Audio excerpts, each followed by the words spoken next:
ओम शांति। ओम शांति।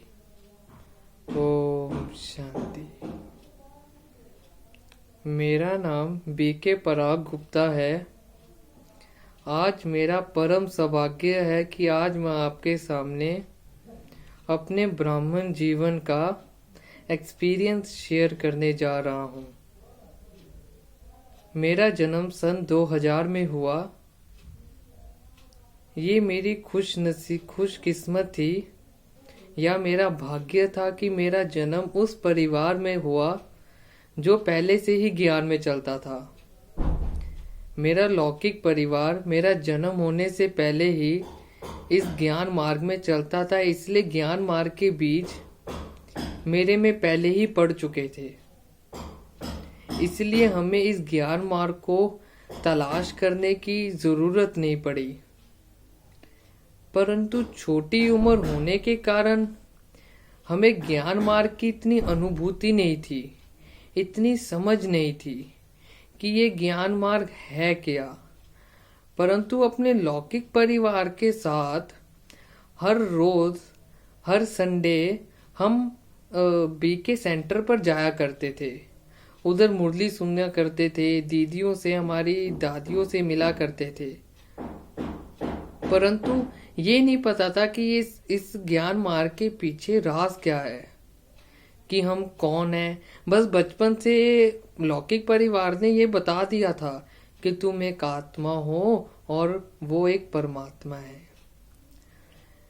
सन 2008 में हमने पहली बार मधुबन में जाकर बहुत अच्छी अनुभूतियां की। उधर जाकर हमें लगा कि हम तो एक आत्मा हैं। हमें जब हम बाबा के सेंटर में बैठे थे तो हमें एकदम से लक्ष्मी नारायण का चित्र सामने दिखा। हमको नहीं पता था ये क्या हुआ, परंतु वो एक्सपीरियंस बहुत ही डीप में चला गया था। उस वक्त भी हमें इतना नहीं पता था कि ये क्या हुआ हमारे साथ। हमने अपने लौकिक परिवार दीदिया को बताया, परंतु हमें इतने उसकी डीप एक्सपीरियंस में जाने के सौभाग्य नहीं मिला। ज्ञान मार्ग का असली परिचय हमें सन 2014 में मिला। हमने कोर्स नहीं किया कभी, परंतु हम खुद मुरलियों का अध्ययन करने लगे, मुरलियों की डीप स्टडी करने लगे। हमें पढ़ के बहुत मजा आने लगा और उसको प्रैक्टिकल में अप्लाई करने लगे। हमें अभी भी याद है कि हम सुबह 2 बजे उठ के योग करते थे और मुरलियां पढ़ते थे और छत पे जाके उन मुरलियों का चिंतन करते थे। तो इस ज्ञान मार्ग ने हमारे जीवन में बहुत अनुभूतियां कराई और लौकिक जीवन में भी हमें बहुत सहयोग दिया। जैसे एक एक्सपीरियंस शेयर करना चाहता हूँ आपके साथ। जब मैं छोटा था तब मैं पढ़ाई में इतना अच्छा नहीं था, एवरेज स्टूडेंट कह लो। तो क्या हुआ कि जब मुझको इस ज्ञान मार्ग का असली परिचय मिल गया, हम मुरलियों की डीप स्टडी करने लगे, योग करने लगे, उससे हमारी एकाग्रता पे बहुत असर पड़ा। सबसे बड़ा लाभ कहूंगा कि आप सोशल मीडिया से डिस्ट्रैक्ट होने, आप सोशल मीडिया से लगाव नहीं रहा, दोस्तों से भी इतना लगाव नहीं रहा, अकेले अकेले में रहने से मजा आने लगा, जिसकी वजह से हमारे में कंसंट्रेशन पावर बहुत बढ़ गई। इससे हमें लौकिक में भी बहुत सहयोग मिला, हमारी पढ़ाई में वृद्धि होने लगी। टीचर्स ने भी हमारे लौकिक माता पिता को बताया कि इनों में कुछ चेंज हुआ है, और उसका चेंज में हमारे टीचरों ने भी अनुभव किया। जिसके पश्चात हमने 10वीं कक्षा में भी टॉप किया और 12वीं कक्षा में हमने पूरे पंजाब में पहला स्थान प्राप्त किया। तो ये तो हम कहेंगे ये बाबा की मदद थी, और इस ज्ञान मार्ग ने हमारे जीवन में बहुत अनुभूतियां कराई। जैसे जब हम पहले पेपर देने जाते थे, जब हमारे में ज्ञान की इतनी नॉलेज नहीं थी, तो एक दिन रात्रि से पहले पेपर में बहुत डर लगता था। जब उधर बैठते भी थे तो कह लो दिल सहमता ही है, और ये सबके साथ होता है। परंतु जब ज्ञान मार्ग में आकर हमें मिला, इसकी नॉलेज हुई, तो हम क्या करते थे, पेपर देने से एक रात पहले उस चीज का विजन बनाते थे कि हमको सारे क्वेश्चंस आते हैं, हमारा पेपर बहुत अच्छा हो रहा है, जिसकी वजह से जब हम पेपर लिखते थे तो हमें बहुत अनुभूतियां होने लगी। ऐसा लगता ही नहीं था कि हम पेपर लिख रहे हैं। एक और अनुभव है कि जैसे जब मैं 12वीं कक्षा में पेपर दे रहा था, तो मेरा अकाउंट्स का पेपर था। अकाउंट्स का पेपर मेरा इतना अच्छा नहीं गया, और मेरे में बहुत इच्छा कह लो कि मैंने अच्छे मार्क्स लेने हैं। तो घर पे आके मैं डिसअपॉइंटेड हो गया, और मैं थोड़ा सा रोने भी लगा कि मेरा पेपर अच्छा नहीं गया, मेरा पेपर अच्छा नहीं गया। एकदम से ना टचिंग हुई को कि कोई ना बेटा, कोई ना, बाबा बैठा है, बाबा बैठा है। तो इतना निश्चय हो गया ना, आगे जाके पेपर जो अगले पेपर थे वो तो ठीक हो ही गए। रिजल्ट आने वक्त भी हमने ये सोचा कुछ नहीं होता, अकाउंट्स का पेपर गलत हुआ है, कुछ नहीं होता, बाबा बैठा है, बाबा बैठा है। हम इतने विजन बनाने लग गए, बाबा बैठा है, बाबा देखेगा उन क्वेश्चंस को जो गलत हुए हैं। और ये मेरा प्रैक्टिकल में अनुभव है कि जब रिजल्ट आया तो मैं एकदम से हैरान हो गया। उस अकाउंट्स में जिसमें मैंने 80 मार्क्स सोचे थे आउट ऑफ 100, उसमें 95 आ गए। और ये मेरा प्रैक्टिकल में अनुभव है, एक बारी नहीं, ये तीन बारी हो चुका है। तो ये बाबा की बहुत ज्यादा इसमें मदद है। तो इस ज्ञान मार्ग ने बहुत कुछ अनुभूतियां कराई। बाबा को संपूर्ण समर्पण कर दिया, उसके बाद सोचना नहीं, संपूर्ण निश्चय बाबा पे। उसके जब रिजल्ट आना था तब हम ये नहीं सोचते थे कि हमारा अकाउंट्स का पेपर गलत हुआ है, हम ये सोचते थे कि बाबा बैठा है, बाबा देखेगा, मेरे अच्छे नंबर आ रहे हैं। तो ऐसे मेरा ज्ञान मार्ग में आगे वृद्धि होती रही। उसके बाद मेरे साथ एक और अनुभव हुआ। मेरे पिता, लौकिक पिता, वो ना सेंटर पे जाके सेवाएं देते थे हर शनिवार और रात्रि। तो वो हर शनिवार और संडे, तो वो मुझको कहने लगे कि आप भी मेरे साथ चल जिया करिए। तो हम भी उनके साथ सेंटर पे जाके अपनी सेवाएं देने लगे। तो उधर जाके एक दिन जब मैं बाबा के कमरे में बैठा था, तो मुझको एकदम से ये सीन इमर्ज हुआ कि ये सारी दुनिया खत्म हो रही है। मैं एकदम से चौंक उठा कि बच्चे, ये सारी दुनिया अब खत्म हो जानी है। ये सन 2017 की बात है। हमने अपने लौकिक माता पिता को भी बताया, तो उन्होंने भी वो समझ नहीं पाए। फिर ऐसे ही मेरा ज्ञान मार्ग में और भी वृद्धि होती रही, मुझको और योग की डीप अंडरस्टैंडिंग होती रही, योग में और वृद्धि होती रही।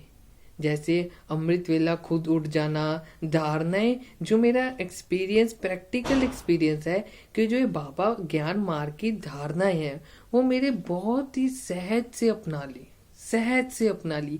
ये कभी लगा ही नहीं कि मैंने ये धारणाएं अपनाई हैं।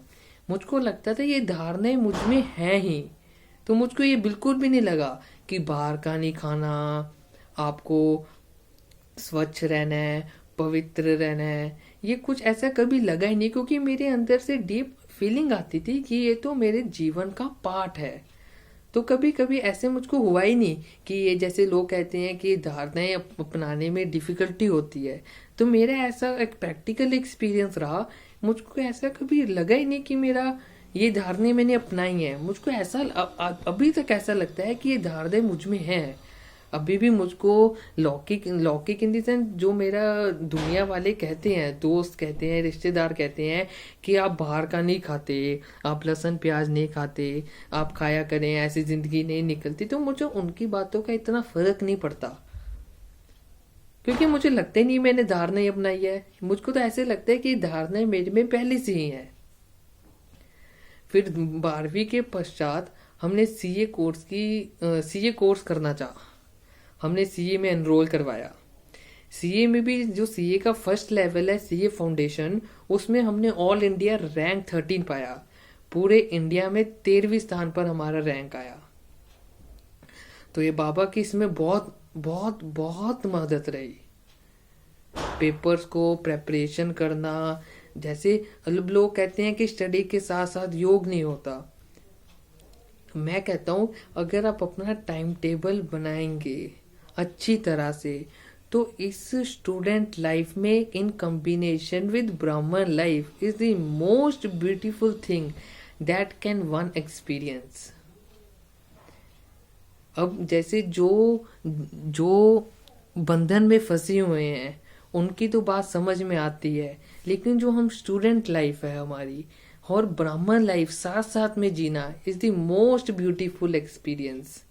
जैसे सुबह सुबह पहले अमृत वेला करना 4 से 5, फिर आप मुरली का अध्ययन करना, क्योंकि हमें सेंटर में जाने में रोज सेंटर नहीं जाया जा सकता, क्योंकि हमारे वो क्लासेस होती हैं, स्कूल होता है, तो कोचिंग होती है, तो वो सेंटर पे नहीं जाया जाता। तो 5 से 6 बजे तक लेकर मुरली का अध्ययन किया, फिर थोड़ी स्टडी की, फिर अपनी दिनचर्या स्टार्ट की, फिर शाम को आके 6 से 7 योग किया। सारे दिन में 1-1 घंटे बाद 1-1 मिनट या 5 मिनट, जैसा आपको ठीक लगे।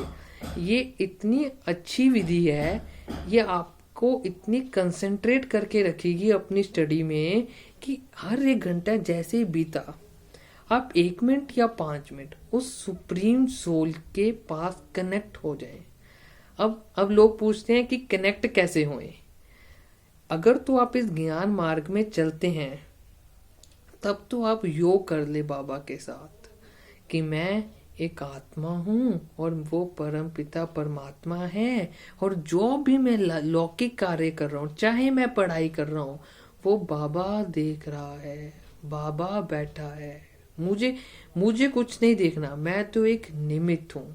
और जो इस ज्ञान मार्ग में अभी सीख रहे हैं वो क्या कर सकते हैं, जो भी 1 घंटे में उन्होंने संकल्प किए उनको समराइज करें कि मैंने क्या क्या संकल्प किया है, उसमें से क्या मुझको इस संकल्प की जरूरत है जो मैंने किया, जो नहीं जरूरत उसको साइड पे कर दीजिए, किनारा कर दीजिए।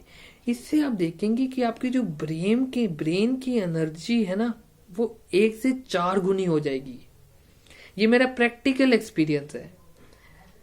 जो भी आप कार्य करते हैं वो 1 घंटे का आधे घंटे में रह जाएगा। तो इस विधि ने मुझको मेरे लौकिक में बहुत ही ज्यादा मदद की। इसके पश्चात जब हमारा सीए एग्जामिनेशन का दूसरा लेवल था, जिसको सीए इंटर एग्जामिनेशन कहा जाता है, तो उसमें तो हमारी एक फिर से बहुत बड़ी अनुभूति रही।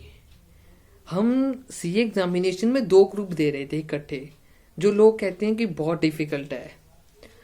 तो हमने कहा कि हम इकट्ठे देंगे, ठीक है। तो लोग हमें ये संकल्प आया कि फिर अगर हम इकट्ठे देंगे तो इस ज्ञान मार्ग में कैसे चल पाएंगे।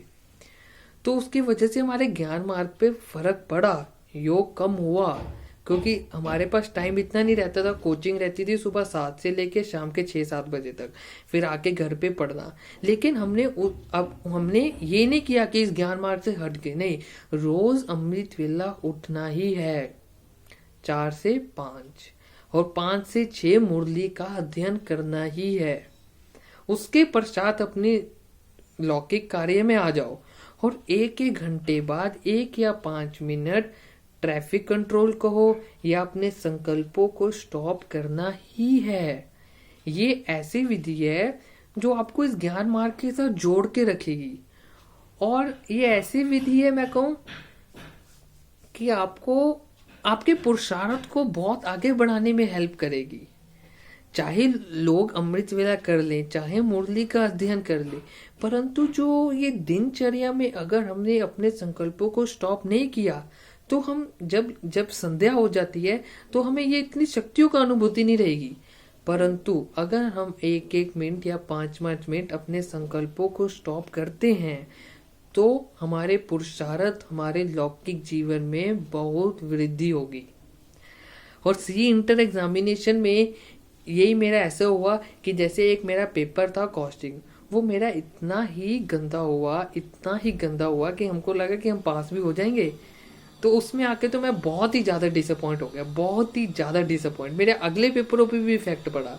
चाहे मैंने योग किया कि बाबा आप देखना, लेकिन वो परंतु माइंड में इतना डीप चला गया था कि हमसे कंट्रोल ही नहीं हुआ कि ये हमारा पेपर तो गंदा हो गया, हमारा पेपर तो गंदा हो गया, हमारा पेपर तो गंदा हो गया। तो क्या हुआ, हम अगले पेपर तो दे दिए। उसके बाद हमने, आपको मैं प्रैक्टिकल अपना एक्सपीरियंस बताता हूँ, 2 महीने बाद रिजल्ट आता है तो हर रात्रि हमने 5 मिनट अपने उस पेपर पे वाइब्रेशंस डाली। हमने विजन क्रिएट किया कि नहीं, मेरे नंबर ठीक आ रहे हैं, मेरे इतने नंबर आ रहे हैं, मेरे इतने नंबर आ रहे हैं। उसकी वजह से मैं आपको बता नहीं सकता, मैंने 100 में से 50 सोचे थे, उसमें 80 आए। तो ये बाबा की बहुत ज्यादा अनुभूति प्राप्त होती है। उसके पश्चात सीए में भी हमने ऑल इंडिया रैंक 5th प्राप्त किया। तो उसके पश्चात हमारी इंटर्नशिप आर्टिकलशिप लगनी होती है, जिसमें हमने कंपनी में जाकर काम सीखना होता है। तो उसमें हम बहुत डाउट में पड़ गए कि हम लुधियाना में ही रहे या फिर बड़े शहरों में जाए, दिल्ली गुड़गांव में जाए, बड़ी बड़ी कंपनियों में जाए। तो हमें समझ नहीं आ रहा था। मन की इच्छा थी कि दिल्ली और गुड़गांव में जाएं। फिर उधर जाके ये था कि उधर अगर रहेंगे तो हमारे धारणाएं कैसे होंगी, बाहर का खाना कैसे होगा, मम्मी पापा तो जा नहीं सकते। हम उधर सिलेक्ट हो गए, हमने उधर इंटरव्यू दिया और हम उधर सिलेक्ट हो गए। हम ये सोच में पड़ गए कि क्या करें, हम खुद खाना बनाएं या फिर हम बाहर का खाएं। तो इसमें हम बहुत ज़्यादा दुविधा पैदा होगी। तो हम क्या किया, हमने सोचा कि मेरा एक लौकिक भाई भी है, वो मेरा ट्विन ब्रदर है। तो हमने सोचा हम दोनों ना मिलके आपस में ना खुद बना लिया करेंगे। तो उधर जाके हम रहे। पहले दिन हम जब कंपनी ज्वाइन की तो हमें पता लगा कि इधर तो बिल्कुल ही डिफरेंट एटमोसफेयर है, बिल्कुल ही डिफरेंट एटमोसफेयर है जैसे लुधियाना पंजाब में था। तो हम उधर काम करने लग गए। परंतु पता नहीं बाबा ने कैसा ड्रामा रचा हुआ था, ऐसी सिचुएशन, पता नहीं कैसी सिचुएशन पैदा होगी कि हम उधर से कंपनी को छोड़ के आ गए 2 दिन बाद। सारे रिश्तेदार कहने लगी क्या कर रहे हो, ये क्यों छोड़ रहे हो, इतनी बड़ी कंपनी को छोड़ रहे हो, it can have impact on your career. परंतु मेरे लौकिक माता पिता का मेरा बहुत ज्यादा साथ रहा। उन्होंने हमें हर एक लाइफ के डिसीजन में सपोर्ट किया। तो आप ही बताएं, अगर आपका कोई बच्चा है, वो इतनी बड़ी कंपनी में जाता है, केपीएमजी कंपनी थी एक एमएनसी, तो उधर जाके 2 दिन बाद उनका फोन आ जाता है कि हम कंपनी छोड़ रहे हैं मम्मा पापा, हम इधर आके ही आर्टिकलशिप करेंगे। और reason, there is no reason behind it. बस यही कि अच्छा नहीं लगता, इधर अच्छा नहीं लग रहा है ऐसे एटमोसफेयर में काम करना, बाबा की धारणाएं नहीं होती। तो मम्मा पापा ने आज तक कभी भी ऐसा पॉइंट आउट नहीं किया कि आप क्यों कर रहे हो, ऐसा क्यों कर रहे हो, अब वापस को आ रहे हो, आपका करियर का क्या बनेगा, ऐसा कभी नहीं किया। तो आपको बताऊं उसके बाद क्या हुआ, 2 दिन बाद लॉकडाउन लग गया। समझ रहे हैं, 2 दिन बाद लॉकडाउन लग गया। तो ऐसा बाबा ने ड्रामा रचा था कि हमें कंपनी भी दिखा दी गुड़गांव की, बेटे ऐसी कंपनीज होती हैं जो तुम चाहते थे, और उधर से वापस भी ले आए इकट्ठे जब लॉकडाउन लगने वाला था। और आज तक जो भी हमारे फ्रेंड्स उधर काम करते हैं वो भी घर बैठ के काम कर रहे हैं। उधर केपीएमजी फर्म, जो भी एमएनसी बाहर की कंपनीज हैं, वो ये कोविड की वजह से खुल ही नहीं सकती। तो ये कितना बड़ा एक्सपीरियंस है, कितना बड़ा एक्सपीरियंस हमारे जीवन का सबसे बड़ी अनुभूति है बाबा की, कि बाबा आपको जीवन में अनुभव कराता है, परंतु उसकी श्रीमत पर चलते रहना है, उसकी श्रीमत पर चलते रहना है। और उसकी श्रीमत इतनी डिफिकल्ट नहीं है, उसकी श्रीमत है कि अमृत वेला करना है और रोज मुरली पढ़नी है, बस। वो बाबा हम बच्चों से यही चाहता है, और अभी हमारा यही लक्ष्य है आगे जाके कि हम इस ज्ञान मार्ग में बहुत बहुत बहुत अच्छा पुरुषार्थ कर आगे बढ़ें। और आपको भी मैं ये लास्ट में एडवाइस करना चाहूँगा कि अगर आपके जीवन में कोई भी समस्या, आप में कोई भी स्ट्रेस है स्टूडेंट लाइफ में and even others, then you can please contact the Brahma Kumaris. It is a life changing experience. Thank you. Om Shanti. Om Shanti. Om Shanti.